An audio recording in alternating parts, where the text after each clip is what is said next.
Assad, is it Quraishi? Is that, am I Quraishi. pronouncing that? Quraishi. Quraishi. Okay, perfect. And you're from Haunted Castle Gaming. Correct. Okay, great. So tell us a little bit about yourself and about your business. So personally, I grew up in Cambridge, born and raised there. I I don't know, like I went to Clemens Mill, went to GCI, graduated, went to U of T, studied computer science, spent a few years as a software QA for a bunch of companies, going from healthcare to video games, food supply, just everything you can imagine. I did everything. Eventually, I realized I didn't like technology as much. I felt like there was a huge disconnect when people would uh, connect with each other, interact with each other on things like Facebook or Twitter, Instagram, whatever. It was great. It kept people together, but at the same time, it created a lot of isolation. Sure. So I wanted to create a company that was about getting people back to the roots, back to playing games on a tabletop. So I grew up playing a lot of Magic the Gathering and Pokemon, Yu-Gi-Oh, all these card games, and I love them. And I made most of my best friends through those gaming experiences. So I thought it would be great to make my own game and get people to playing games back on the tabletop again.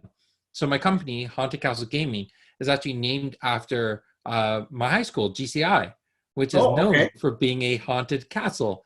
Yep. So I thought it'd be really great to pay a kind of pay respects to the school that taught me so much and do what I used to do back then, which was create games and play games with friends. I see. Okay. So your games are not uh, computer games then. They No, are these are board games or card games. yes, yeah, card Okay. games mainly. Card games. Okay. Yeah. Perfect. Now, one of the things in your website, there was something in there with regards to team building. Tell us a little bit about how you've combined that with the games that you have. Yeah, so at first I thought that this company would be about building games, but in reality, it's been about getting people together, creating communities, creating friendships.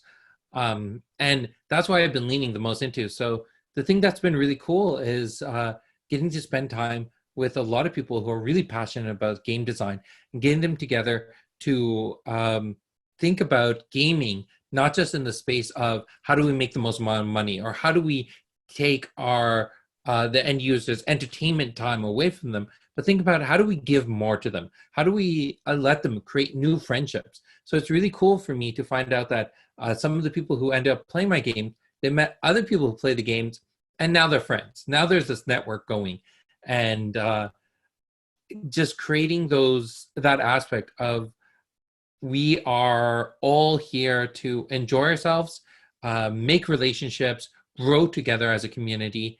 I think it's really, really important that game designers, game developers think about that side of it too. Okay. So let me get a little bit better understand. Who is your customer? Who is your end customer? So our end user are just gamers, everyone. That's one of the things that, so we know that majority of people who play these games are usually males in their mid 20s. They've just graduated university, they have some spending money, and they're getting into this hobby space. But Okay. the thing that's been really cool about our game is that because we have so many strong female characters represented in the game, we've actually got a good number of female players who play the game, which Okay. is not very common for this type of space.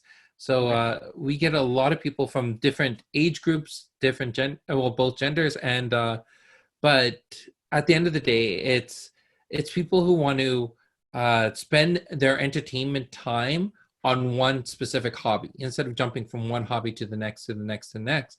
They want to play one game and master that one game and get better at it. I see. Okay. So now, is there a regular assembly of players, or like how does that look? Yeah, so at the current moment, not so much. It's kind Of of hard course. to Yeah. get people together to play games. But just before the crisis hit Southern Ontario here, we were actually every single night of the week we were having different stores host events throughout Southern Ontario. So Friday nights we were in Cambridge, and then Thursdays we were in Brantford, Sundays in Brampton, uh, Hamilton on Saturdays. It was just every different city. So it was really cool. Every single night of the week, you could go somewhere and play with a bunch of new friends. I see. Okay. So now when you say stores, are these your own stores or are these customer stores or? Yeah, so these are hobby stores. So I hobby see. Okay. stores, yeah, they're back in the day. We used to envision hobby stores as being specifically around things like model trains or model planes or RVs and stuff like this. So now there's this new genre of hobby stores. Actually, they started in the mid '90s, but they focus around gaming hobbies. So things like Warhammer, Magic the Gathering, Pokemon, Yu-Gi-Oh. So there's stores that focus around those games, and their big purpose is not just to sell the product, but also create a gaming space so players can come, enjoy themselves, and have this home away from home. I see. I see. Okay. So now how are you dealing with the situation, with the COVID-19 situation? In some ways and very unique different approaches, and some ways I've had to concede in some of the things I wanted to do as a company. So one of my big things as a company is I didn't want to push a digital aspect of the game. I didn't want people sitting in front of their computers and playing the game. I wanted them to get out there and meet new people and play with their communities. But since that's not possible right now, we are using a program called Tabletop Simulator. And that tool allows you to, it simulates a tabletop experience. So you can play any game you want, chess, checkers, or Dungeons and Dragons. We modified it to be able to play Genesis on it as well. And Okay. then, so we are getting people together playing on there, but at the same time, we're still using voice chat. We're trying to connect with each other. And these are people who know each other from prior to the crisis. So I we're see. all pseudo friends, we're acquaintances. So we're still building those relationships. And then the other thing we've been doing is trying our best to engage with our players as often as possible. So we're doing live streams. We're trying to connect with them in different avenues. So using Discord as a chat method, using Facebook to do some of our marketing. It's not ideal, but it's the best we can do at the moment. I see. So it's not really you were sort of getting away from this isolation. That was your whole premise, and then you've been sort of forced back into it. Yes, Yeah, exactly. I see. I see. Okay, I got it. Now, Genesis, is this a game that your company invented? Or? Yeah, so it started off as a passion project when I was in high school. So I was at GCI. I was playing a bunch of games and realized I loved these games, but I wanted to make something that was more tailored to my style of the way I think, the way I play games. So I started tinkering with my own ideas, and I had a bunch of friends come in and out of the design process. When I got to university, I started learning a lot about algorithm design from computer science, a lot, Yep. a lot of lores and mythologies because I have a minor in English. So I started Okay. combining those things together to create this game. And it was really a way for me to practice some of the tools I was learning in university. But once I graduated, I realized I wanted to learn more about product design. I wanted to learn more about sales. So I started this side company where I was like, okay, I'll build out this game. And I took it to my first convention, and it was held in Kitchener. So if you know nearby Fairview Mall, there's the Holiday Inn. There was a Yep. convention that was held there called SkyCon. And Okay. SkyCon, we launched the game and we sold out of all of our inventory in that Oh, wow. weekend. And Okay. we're like, okay, maybe we have something here. So I Okay. quit my job. I started working on this full time. And slowly I brought in 3 game designers. So 2 of them from Cambridge, 1 of them from Hamilton. And we all started working together. And now we're on our 3rd set. So the game kind of breaks down into different sets. Each set releases new cards that kind of changes the flow of the game. I see. So we're on our 3rd set right now, and it's going really well. We're actually supposed to launch our new set at the end of May, Okay. but unfortunately, we're not going to be able to hit that deadline. Sure. But our community is very understanding, which is great. Okay. So now, when you say you're launching different sets, is one set just one particular cost for that, or do you, obviously there's cost for additional, but how is the pricing model broken down? So the first thing I want to break down is kind of like the difference between hobby games and board games. Okay. So I like to use the metaphor of movies and television. So a board game is like a movie. You put all this effort, you create this wonderful masterpiece, you put it out in theaters, and then it's done. There's some movies have continuations, but for the most part, you put the movie out there and the movie's complete. Sure. Where these hobby games, it's more like a TV series where you have the one season. You can think of that as one set. It tells a story. It has all these like little pieces, side quests, all these things, and then it completes. But then you get into the next season, which is a continuation off the first one. So there's still information from the first season that you need to know, and then there's more details that come out in the next set. So that's how hobby games kind of break down. There's constantly new products that release. Genesis is a collectible card game. So if you remember things like hockey cards back in the day, where you buy the little packs of random cards and you're trying to collect the cards you want, it's that experience of opening up packs and getting random cards, but then you take those cards and you add them to your larger collection of cards, and Mhm. from there you build a deck, and now you get to play this game. So that's what a collectible card game is. So we sell these individual packs. The packs come with 15 random cards for, depending on the store, but on average it's about $6 per pack. And then once you get enough cards, you get to make your deck and play on. I see. Okay. Now, can you play a game with as little as 6 cards or not? No, so our decks have a minimum of 50 cards. Okay, got So it. we have a starter kit, and the starter kit that one investment will give you everything you need to just get into the game, and Okay. then you expand off of it by buying more packs. Okay. And what is the frequency? Like, how often are people playing these games? Like, is it once a week, twice a week, every day? So we do have loyal fans that I love them, and some of them have clocked more hours than I have in Okay. all my years of playing. So some people are really, really into the game, and they're playing every single day.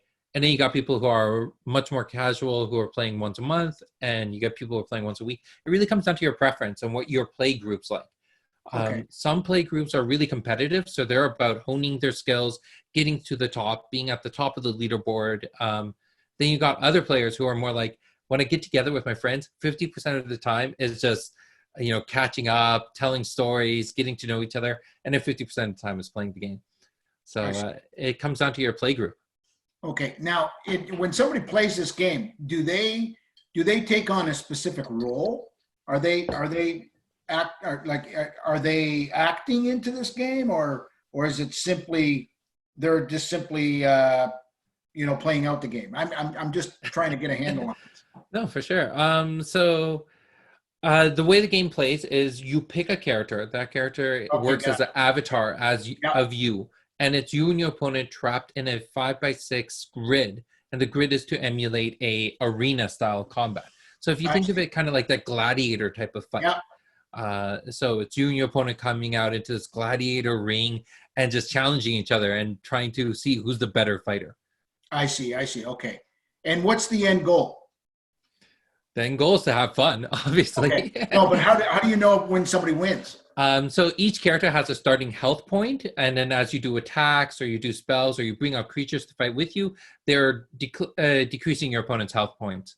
So I see. your whole entire point is to bring your opponent down to zero. So it's a survival game, basically. Yeah, yeah. Yeah. Okay. Got it. Okay. Good. Yeah. Okay. Now, is there a similarity between this and, say, something like Dungeons and Dragons, or not? So we wanted to lift elements from a lot of our favorite games. So we did borrow from Dungeons and Dragons in the regards of like the fantasy, the lore.